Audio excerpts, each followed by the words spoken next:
Hello my ninjas and jets, it's Peabutnutterninja and we are watching the second match in the semifinals. This is right before the grand finals, guys. This is for a lot of the beans. And so it is a game of Curse Gaming versus Root Gaming. I hope you guys been entertained by that T-Dot commentary. I try to incorporate as many people. I'm not elitist or anything. I want to include as many people into my videos as possible. So if you want to team up with me, you just let me know through messages. My schedule is kind of hard to accommodate with. It did take me about 2 or 3 days to coordinate with T-Dot, but fortunately we were able to get the video out. And hopefully it was entertaining for you all just to see another voice and see another YouTuber on my channel. And so hopefully we can expand and YouTube with other people as well in the future. And you can see here, Curse Gaming on the left, we have Sparks as Sobek, Zapman as Loki. He definitely likes to use AD carries, so it's interesting that he's Loki. We have Ponpon as Freya, the best as Ao Kuang, and mid Shadow Q as Odin instead of Sobek. So Sobek and Odin switching usually in this lane. And on the right we have Jerby on Xbalanque, we have Anatoly on Ymir, and Lazis as Poseidon, Xing as Neith, and Allied as Guan Yu. And you can see these early wards coming out from Root Gaming. This is exactly because they do not want Curse to use the strategy they did against Smile Electric, in which what they did was they got a very early Gold Fury. And the only way to really ward against, to counter that, is to ward against it. And so Root did that smartly. It does make them waste 75 gold per ward, but it is a good call in case they do try to do an early Gold Fury. So you can see Curse blue team here. They will get this double buff here. It looks like Root does not want to invade. Root going straight for the blue buff and then going to lane here. And so very set lanes. Very interesting to see Jerby as Xbalanque in mid. Xbalanque doesn't really have too much pushing power. He does have his Rising Jaguar, which does hit all the enemies inside the lane, but it's not going to be enough to clear out against Ao Kuang's tornadoes. You can just clear out real easily. And we can see Poseidon here, just very strong. And let's see how Anatoly does in this match. Last game, he did some walls that saved the enemy, being a little bit of a troll mirror, but oh my god, a lot of damage going out on that Guan from that Freya. And Freya taking a little bit of harass from that Poseidon as well. But let's see if Anatoly steps up his game and decides not to troll his own team and save the enemy, as that can be very, very disastrous. Right lane, looks like we do have a bit of engage here. Loki and Sobek, oh my god, they're going to chase down the Sobek. Neith just needs one more hit, and it looks like she won't be able to get it. Sparks now needs to recall. He doesn't really have anything to really engage with it. And there he goes. Loki in a solo lane against Ymir Neith. It's very dangerous because as long as Ymir gets a freeze off, then all Neith has to do is really root him there. And an early Fury beats, and the archers are attacking that Ymir and trying to kind of bait out that Ymir, but those archers not doing enough damage. And Ymir does have Mark of Vanguard, reducing all damage taken by 5, and this is really key, especially early game. Allows tanks to really just tank the minions because they do 20 damage per arrow otherwise, and with that thing I think they do something anywhere from 12 to 14 depending on your base physical defense. So you can see Ymir trying to zone out Loki a little bit. Sobek now in lane, but look, level 2 and 4 compared to a level 4 and 4. So right now, Root Gaming, or Curse Gaming rather, at a slight disadvantage. But we can see that it's going to be pretty negligible in late game unless Root can really capitalize on this. Sobek charging, taking a lot of damage there, taking about half damage. Loki looking to do some damage, but he takes some harass from those archers as well. That just range and freeze combo just so strong. And it looks like Ao Kuang had to actually recall from mid lane. The good thing about Xbalanque mid is that he can really do damage, early harass. If he gets poison darts and does Rising Jaguar right in succession, then he can do a lot of damage, maybe half of Ao Kuang's health. And left lane, not much is going on. It's just a little bit of push and pull, a little bit of poke. It looks like everyone is at full health. Not much is going on. And Sobek initiating on the Ymir there. Loki doing a lot of damage. And oh, it looks like Ymir is actually going to go down to that Zapman. Loki just capable of doing so much damage. And so far, Ymir doesn't really have any tank items. He just has this Mark of the Vanguard. So it was a very good call to try and get an early kill on that Ymir. And oh, they might actually end up getting an early kill on this Neith as well. and Shibalanki using his ult to save that need. And this is a very interesting combination from Root, because Root actually has 2 global ultis, and actually Pompon dies in the left lane. So let us see exactly how that happens in left lane. So we'll speed this up. And then there's a Whirlpool, there's an ultimate going out. Guan Yu ultimates that Freya. Freya is stunned, she is Poseidon, she is Kraken, and she just gets absolutely destroyed. She did have her ulti to get out, but she was just stun locked from the Shibalanki ulti. Then silenced from the Guan Yu's Tactician advantage, and ultimately stunned again with Guan Yu's Tactician advantage. Then Poseidon stunning again with the Kraken, and Pompon just unable to get out of that stun lock. Probably for a 3.5 or 4 second stun lock. Pretty amazing so far. Let's see mid lane, Shibalanki trying to clear those creeps. Ao Kuang definitely does have the level advantage, but it is not going to be too substantial against Shibalanki. If he gets his Poison Darts and Rising Jaguar in quick succession, then he can do a lot of damage. And it looks like Root is going to push on this tower a little bit, as Odin cannot really dance out too much. There is a Sobek coming into lane. And this could be dangerous for Poseidon. Poseidon getting pushed into tower, and Poseidon getting pulled into tower, and there's a lurking in the waters coming out, and an Aegis coming out for Poseidon, but it looks like he probably won't survive. And yes, there's a Freya to clean up just in case he gets away. So Root definitely overstaying their welcome, just trying to do some extra damage on that tower. And what they needed to do was they needed to get that Freya kill and back, maybe take a buff in the process, but unfortunately they did not. And they lost their lead. They lost their advantage with the Freya, and you can see Shibalanki is doing quite a bit of damage on the Ao Kuang. And now Curse has about a 1k lead and a 1 kill lead. Let's see how these levels are. 86765 and 87666. So very similar across the board. So this 1 kill advantage is not really taking into effect so far. But it could be the start of a very slow snowball in Curse's favor. So let's see how this plays out, guys. And we can just see just a lot of laning here. Excuse me while I take a drink of water. It looks like Freya is trying to look there. Guan Yu warding.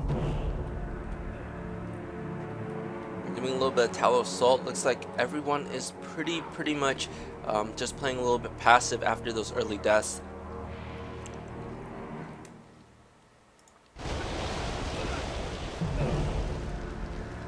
And it looks like Ao Kuang is playing pretty passively into tower. He knows that if he stays out too far against that Shibalanki will definitely be able to use a Rising Jaguar Poison Darts. And you can see Shibalanki losing a lot of gold out in this mid lane. He's about 3,400 versus Ao Kuang's 3,700, and that's all he can really afford to do. Shibalanki's pushing power is not too strong, and that really puts him at a disadvantage in a fight against Ao Kuang's minion clearing ability.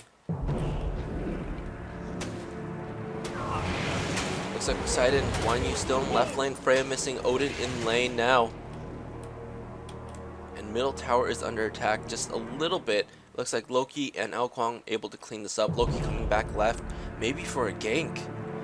And right lane is completely free. Neith should be calling these missings out as soon as they come.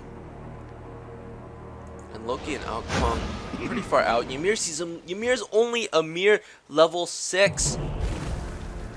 And he's unable to do anything against these creeps and against this Ao Kuang. It looks like Shibalanki just using his Rising Jaguar to clear out some of these creeps as well. Left lane missing completely. Loki looking to steal that buff, and it looks like he did get it. Did he get it? And let us just time that back. No, it looks like it was missing, so it was his buff. And let's just replay it back to normal speed here to where it was. So Loki looking at these buffs, trying to snag some extra EXP, but unable to do so. So now we are back into the game. Let us see what can happen. Guan Yu and Poseidon looking to push somewhere. It looks like they're trying to get a good lane against this Freya Odin, but it looks like they did get the ward vision, or they realized that they were finally coming back to lane. Again, Shibalanki level 9, Ao Kuang level 10, Loki level 9 as well. So Poseidon really has to shut down that Loki.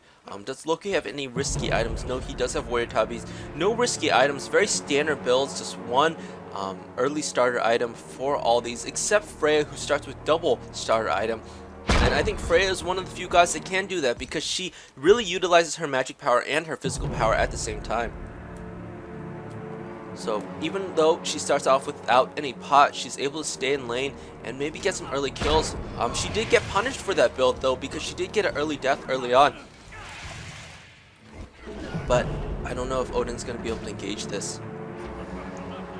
But as I was saying, with this build, again, no pots, no healing, no mana. So if Freya does get caught out, she can't really stay in lane. She has to go back early on or die. And that's exactly what happened. She gets caught by a triple stun with Xbalanque, Guan Yu, and Poseidon. It was just a really unfortunate series of events. She did have her ultimate, so she could have definitely gotten out. Freya using her ultimate here as intended, getting out of this one. And ooh, the Kraken missing this Freya. Looks like she had those dodging skills and those moves like Jagger, and it looks like Guan Yu needs a little bit of help here. And that Xbalanque ulti saving that Odin, and looks like Loki might be looking to tower dive here. And no, he's not going to tower dive. He's not going to go man mode. How's this Ao Kuang? This Ao Kuang looks like to be taking some harass. Maybe Xbalanque stole his red buff. No, he did not. He's looking to harass the Ao Kuang just a little bit. Xbalanque definitely capable of doing a lot of player damage, but at the same time, he's not really capable of clearing out those minion waves until later on, until he really levels his branching bola. But then he does use a lot of mana for that as well.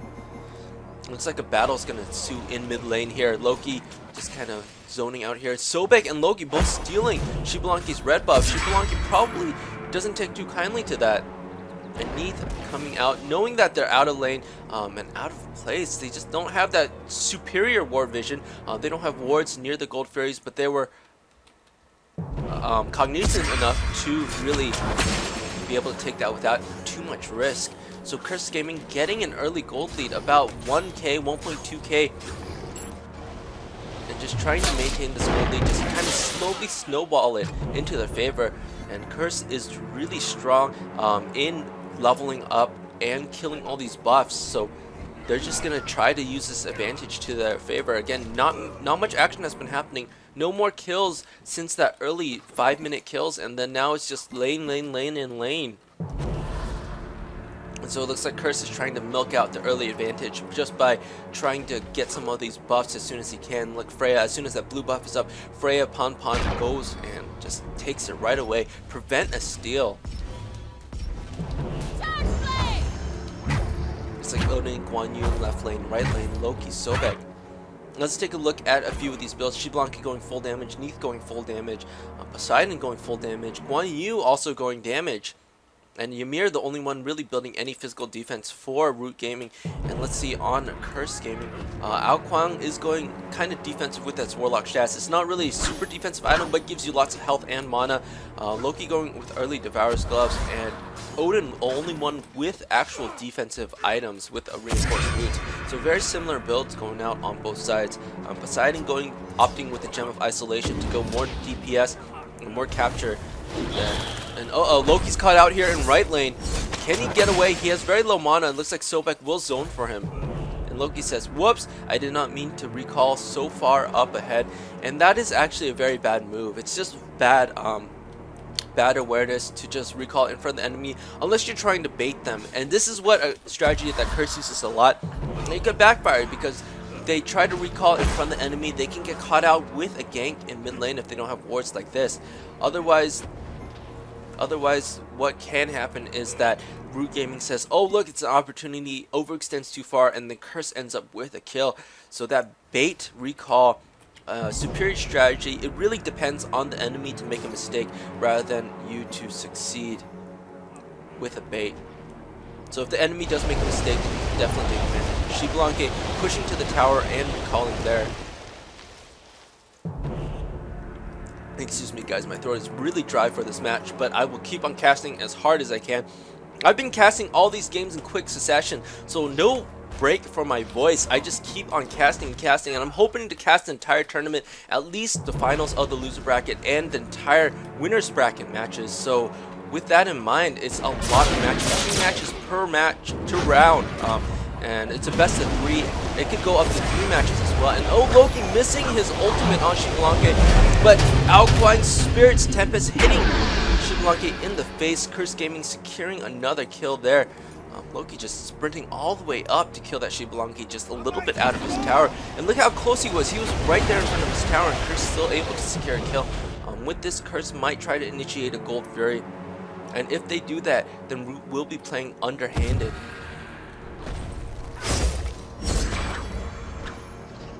And then Ymir is actually taking quite a bit of damage there. And oh my goodness, the Freya and Loki able to just slow that Ymir and kill him. Does Freya even have Gem of ISO? No, she does not. She just has damage and able to just focus down that tank before he gets really any tank defensive items. And now you can see that they are, Curse Gaming is indeed starting this Gold Fury. And they are switching spots there a little bit. Freya taking the tank, and she says, no, I do not want to tank this. And there they go Hand of God, and they do take that. Sobek taking it with a good Hand of the Gods. And so now Curse is just securing their lead. Look at this, almost a 4k gold lead for Curse Gaming and a 3-to-1 kill lead. And this is going to translate into extra experience. And you can see the lowest level is Sobek at level 11. But you can see Ymir with 2 deaths at level 9. So he's going to be really handicapped in the fight. Plus he cannot purchase any of the items that he desperately needs. Xbalanque still staying in with an Executioner with the highest level. Able to maybe pick off a few in later game. But Ao Kuang now finishes Warlock Shas. It's going to give him a lot of HP and MP later for this game, and magical power to boot. So it's going to be very hard to see with a snowballing Ao Kuang and a snowballing Loki now finishing his Devourer's Gloves. And especially once Freya finishes her Demonic Grip, she's going to be doing so much true damage to all of these gods without any magical defense. Magical defense stays the same at around 30 for most gods, and so it reduces your magic defense by 21 and 21%. So the percentage applies first, and then the 21 applies. Not to mention she has Boots of the Magi, so she's just going to be doing true damage with her skill attacks, plus additional attack damage because of her Brugamen's passive blessing. The Brugamen's blessing gives 20% of her magical power to her physical power. And we might see another mid-engage. Freya going on that Ymir. Again, like I said, that Ymir just has no tank items to really counter this Freya so far. She has 6,000 gold. Ymir only has 4,000. Most of it has gold rewards. So Ymir is really underhanded, and they're going to try to pick on him as much as possible. And that's really unfortunate because Ymir really needs to stay in the front of the fights and defend. Guan Yu using ulti to get out, not wanting to get pulled by the Sobek. Again, he is immune during his Tactician's Advantage to all CC, so Sobek unable to do a pull there, and definitely not wanting to pull all the way in tower. And it looks like Freya is going to go dive. No, she's just going to banish, just going to do a little bit of harass, make sure that none of them recall. And now we have a 5-man push from Curse going in left lane, and Ymir having to... Oh, Ymir does not have to back, but Guan Yu at least has to back. So now they are very underhanded. They're going to let Curse take this tower, and there's not much they can do. And Sobek missing the pull, hitting a minion instead. That Freya out in front, and Freya taking quite a bit of damage. She still has her ultimate to escape, but she does not need to use it this time. She just sprints instead and waits for another opportunity to hit someone in left lane. It looks like they're going to focus on the Neath here, or the Xbalanque. And yes, a huge hit coming out on the Neath. Ultimate assassinate coming out on the Neath. Another ultimate. Freya's Valkyrie's Discretion coming out on the Neath. Neath dies, and oh, there's a Spirit's Tempest going on, but it did not hit anybody. It might have hit that Poseidon and missed it, but it looks like Poseidon is going to try to sprint away. He's spreading off from the group. Loki now stealthing. He's going to try to assassinate and pick off this Poseidon, who has a sprint buff, and it looks like the rest of the fight is zoned out. And they are going to come back. Curse Gaming is going to come back. Watch in slow-mo as Poseidon beats his face. A defensive crack in there does not get the stun on Loki, and Loki is still chasing hard. And you can see Curse Gaming trying to round out this Poseidon here. And Poseidon not really having too many options. He could go die to this tower, and I think that's exactly what he's trying to do. Prevent Loki from getting too much EXP. And the tower has indeed slain Laziz. So great play, going so deep into the enemy jungle without a spot to go. Loki will pick up the assist on that, but assists only give you 50 gold and 50 EXP. So much less than the 400 EXP and the large amount of gold that you get for killing an enemy outright. So it looks like Guan Yu gets picked in the tower again. And Curse Gaming now just solidifying their lead. And now Freya Outcrying level 17, Freya level 14. Shiblanki trying to do that damage, focus down that Freya. They should be able to kill it. Ymir going with Shards of Ice, Anatoly securing the kill there. But do they lose another player? No, Sobek going in with Lurking in the Waters, but Shiblanki just doing so much damage now that his Executioner is finished. A wonderful stun by that Neath, finished hitting him right as he comes out of the waters. That World Weaver just capable of passing through land, space, and time, just hitting all enemies, and Shiblanki trying to do a little bit more harass, unable to do so. But that is a positive. I mean, Curse did pick up 2 early kills, and then Root did pick up 2 kills in return. So if Curse does get a little bit sloppy here, they stay out too far in lane, too long in lane, then definitely Curse will continue to remain leader. And you can see that Curse does have that 6k gold lead, and it looks like that Gold Fury is going to be up very soon again. And it looks like they are trying, Root is trying to secure the red buff, and Neath barely missing that ulti there, and it looks like another team fight. Loki is stealth, he's going to do a lot of damage. He's probably going to focus down this Ymir, as again he doesn't have any really tank items. He doesn't even have his finished reinforced boots. Loki killing the Ymir, Guan Yu in quite a bit of trouble, using a defensive tactician's advantage to maybe get a silence and a stun to back away. And Neath may be coming in to do some damage here, but they're going to get baited. Loki and Ao Kuang still very much alive, and Ao Kuang is one of the best zoners in game. You place down your tornadoes, you can split up armies in half, and if you know anything about splitting up armies from Sun Tzu's Art of War, you want to split up armies as much as possible and take advantage of the situation, guys. And it looks like we can resume back to 1-time speed as we see all these gods come back alive. Anatoly just coming back now. It looks like Curse might be able to secure another Gold Fury under Anatoly's nose. But they are playing the defensive route. They are going for their buffs. They say, hey, let's not risk it. Let's not force it. Let's clear our jungle first, and then let's engage on this Gold Fury. And you can see that exactly here. Freya getting this attack buff. This attack buff is going to really increase her speed a lot. You can see her just doing so much damage to that big ogre, that big Cyclops. Poor Cyclops, he is having a bad day. He's getting hit with magic, he's getting hit with swords. It must be painful to get hit with all those things. And it looks like these wards do not actually see each other, or they do not want to push. It looks like they're just out of each other's windows here. Looks like Guan Yu's just using a Tallow Assault just for kicks here, making some noise in the jungle. And it looks like Sobek's going to actually push right a little bit here. And there is a lot of archers. He recognizes it. He's like, hey, I don't want my tower dying while we do engage the Gold Fury. And it looks like Curse Gaming is engaging the Gold Fury underhanded here. And Curse Gaming just smartly backing out, resetting the Gold Fury, knowing that all 5 of Root Gaming is here and Sobek is far away. And Root Gaming noticing that Sobek is still on right lane, he's going to try to engage. I do believe he tried to hit this Freya, but Freya able to escape with her sprint from this Guan Yu. Shiblanki in the air, he's going to take a lot of punishment from that tornado in combination of Freya's Pulse and Irradiate. Oh, Shiblanki in line to get hit with Spirit's Tempest, but no. It looks like Pompon somehow picks up the kill. Pompon is now up in the air, Valkyrie's Discretion hitting that Guan Yu, while Ymir and Neath are getting chased by this Odin. Freya really wants to kill this Guan Yu, but she knows that she got zoned out, but instead she's going to go collapse with her other team. Look how spread apart Root is in comparison to Curse. Curse is really far spread. If they see this Neath here in left lane, they could possibly pick her off. But no, Curse opting for a safer route. They say, wait, let's stop chasing. We still have a Gold Fury to do. And Curse says, yes, that's the right choice. Now Root back so far and Guan Yu out of the fight, so now it's going to be a 5-on-3 if this engage happens. And let us just slow-mo this. Everyone getting off the Gold Fury, instantly going to zone out here. And it looks like Loki going to be able to backstab this thing to death. Oh, a Kraken coming out on Loki. Loki, beautiful Aegis. And Gold Fury just so low. And it looks like Curse Gaming just secure that with a tornado. Ymir going to ham on that Loki, trying to maybe get a kill, noticing that he's such low level. A Tidal Surge barely misses that Loki. With expert pro dodging skills, Ymir is in a lot of trouble against 2 tanks. Neath just backing out of here. And can we see the slow motion death? Neath is caught in between 5 members. If they turn around, they're going to be in a lot of trouble. Neath using her Aegis, knowing that a burst of damage is going to come. She does not have a backflip as she just used that. And Sobek picking up that kill. and killing that Ymir as well. And so now Guan Yu is left alone to fend by himself, and Poseidon says, yo buddy, I'm not with you here. I have no mana to engage, and we do not want to engage 1 on, or 2 on 5 rather.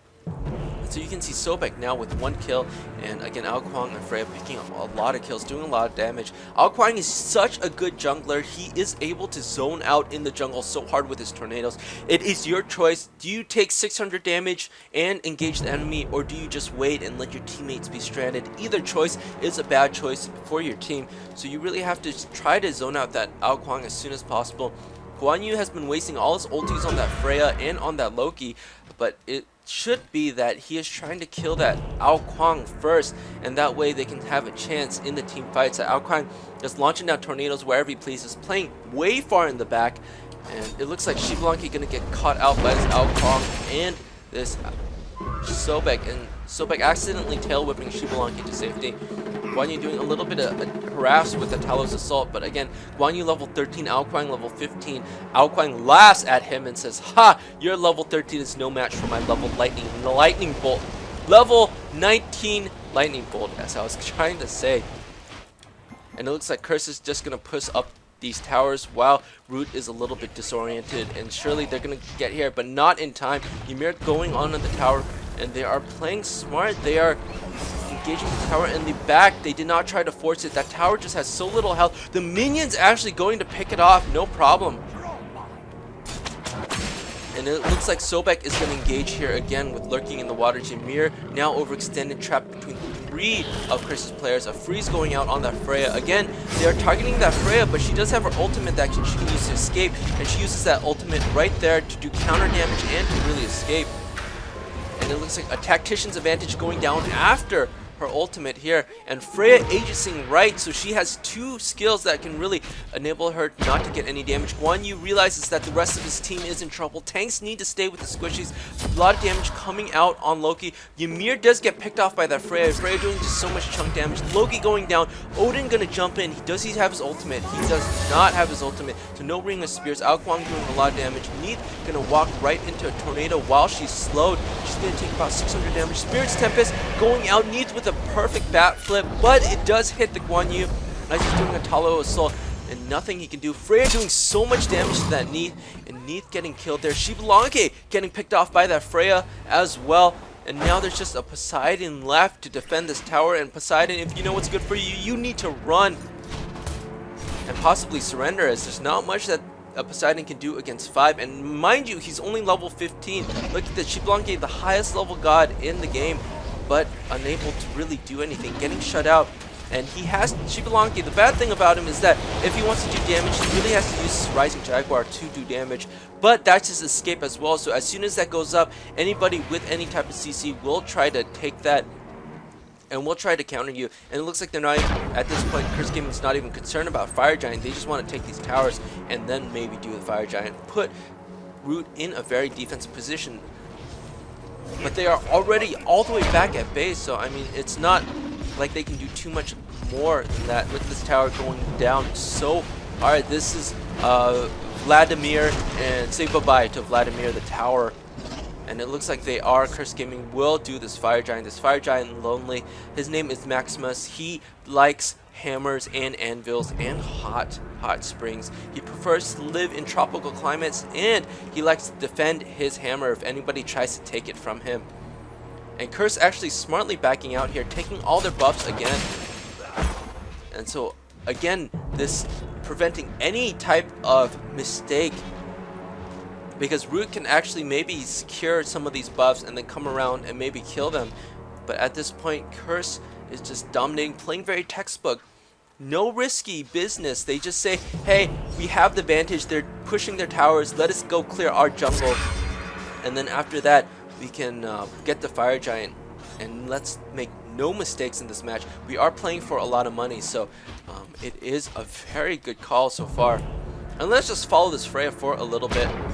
See what she is going to do. She is far up in mid lane, but I don't think she's going to really get initiated on. Capable of doing so much damage now that this demonic grip is finished, and this Bancroft's Talon giving her 100 magical power plus 20 physical power, and Fatalis for the extra movement speed for that chase and retreat.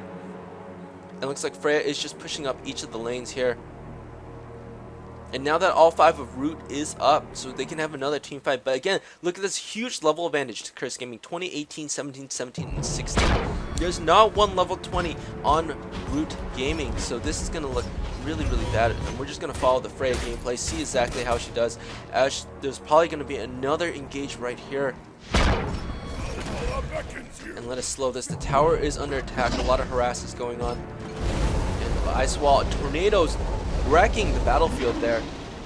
And it looks like Peabutnutterninja did end up running into that tornado at last second. Look, about a fifth of his health is down. Loki is going back to mid lane, maybe looking to push a mid Phoenix or go from behind. And it looks like they do see that there, and they're like, hey, there's a Loki by himself. And guys, this is a pro bait here. This is a master bait, if you would like to even say that. But look at that, Loki going to mid lane, drawing 2 of their players. But guys, what that means is that the rest of Root Gaming is left vulnerable. And it looks like Curse is pretty consolidated here in this kind of in between left and mid on Root's side. And so Freya looking to do a lot of damage. Freya using her pulse, look at this damage, chunking that Peabutnutterninja. 3 hits, 4, can she get 4? And a 5th hit, and it looks like he did use his Aegis there to get out. Ao Kuang notices this and steals that kill. The best killing that Peabutnutterninja, securing the kill. There is no kill steals in tournament play. There are only kill secures. And look at Poseidon using his Kraken, trying to catch that Loki. The Loki doing so much damage against that Guan Yu with his Assassinate. Loki taking extra damage against that Neith. Neith's now stuck in a tornado. And she does backflip there. Poseidon is banished, and Freya's going to kill him as he drops to the ground. So he does a double drop, if you do say so myself. And now 3 of Root Gaming is down. And I don't think there's anything Root can do to come back, and they're going to dive this tower very hard. Odin at full health. And it looks like Sobek with the pull on the Neith. Neith in the tornado. He does get killed by Zapman. Zapman just getting a wonderful decoy kill. And you don't really see decoy kills that often, but oh my goodness, Phoenix is actually going to kill this Loki here. Possibly. And no, Sobek actually taking the heat from that Phoenix. Loki just very low. And Ymir, again, super tanky. He does have a Stone of Gaia level 1 now, 30 magical protection, but it's going to be too little too late. And it looks like they are going to push on this Minotaur here with half health, and Ymir really unable to do anything. They're going to slow kill this Ymir. You got Freya doing her irradiate, and instead they say, guys, leave him alone, that Ymir can't do anything. And that Minotaur is actually hitting that Pon-Pon, and Pon-Pon using the Aegis, relying on Loki's backstabs to do a lot of damage. And bye-bye Pon-Pon, bye-bye Freya, it was nice knowing you. The Minotaur is now attacking the minions. Ymir now has full HP bar, but Loki just going to do so much damage, and it's going to be GG. Bobby the Minotaur, again, another hard day for him at work. He just sits at base. They don't even let him go to the gym. They say, you just have to stand here and watch the towers. And he's like, well, I can go collect buffs, guys. And they say, no, it's not in your contract. We'd have to pay you more if you went and collected buffs. And so the Minotaur says, fine, I'll just stay here and defend. But unfortunately, they put him up against an army of 5 strong people. And so, guys, the semifinals, it goes to Curse Gaming, winning match 2 out of 2. These are all best out of 3s. So what this means is that you just have to win 2 games, and then you go on to the next round. If you do have a split, then it's a 1-1, and then the 3rd match is the deciding factor. And so let's see this player damage, as I really like this player damage tab. There we go. The tabs are a little bit broken. You have to hit right click to go to player damage. And so we see that player damage, 14,000 from the Ao Kuang doing the most, and 11,000 going to Freya. Again, the tanks and Loki not too shabby here. And 9k, about 10k for Lazis, and 9k and 9.5k for Jerby and Shing. So definitely the damage battle definitely goes to the best, and definitely goes to Curse. A lot of tower kills, a little bit of healing here, but pretty negligible, and damage taken. You can see that Freya did get targeted. She did get focused by that Guan pretty often. But same with that Guan Yu and that Ymir. They both got targeted. Even though they were both tanks, they weren't able to really finish their builds or get any items, so this really handicapped them late into the game. And so we can see a 1 and 5 on the Ymir really feeding, and Shing 0 and 4, usually a very dominant force in terms of playing AD carries and Neath is a very strong AD carry. And let's just look at these builds here. So Ao Kwang almost finishing 4 items, Freya almost finishing 4 items, everyone on the team almost finishing 4 items, except the tanks, of course, who had to purchase wards, and so that really lowered their gold game. And you can see Freya and Ao Kwang also buying wards too, just to help out the tanks so that they don't have to take the blunt of the economic downturn. And on Root's gaming side, there's only 3 items coming out and barely finishing. Neath able to finish all 3 items, but look at this, Loki finishing 4, and that Void Blade, just a great defensive item against any AD range. And so you can see Xbalanque also finishing his 3rd item, but again, these were just coming out too late, and both tanks just barely, not even finishing 2 real items, just with the starter item as well. So very, very tough match for Root, and hopefully they can make a comeback. Hopefully after they see this tournament replays, they can say, okay, we did this wrong, and they come back as a huge force, as they were an indomitable force until Procore Gaming came onto the scene. And then after Procore became Curse after a sponsorship, then Curse has been wrecking all the tournaments. So after this tournament, I'm not surprised to see that Curse be seeded number 1, and Root is probably going to be seeded number 2, and then Copenhagen Wolves probably seeded number 3. But guys, Curse Gaming just playing very dominantly. Let me know if you want to see any of the other games like SK Gaming versus Vivacity or SK Gaming versus Myoelectric, as I will cast those as well. But guys, thank you so much for watching. If you found this entertaining, please like, comment, and subscribe. And as always, peace, love, and ninja. Peabutnutterninja signing out. Bye bye, guys.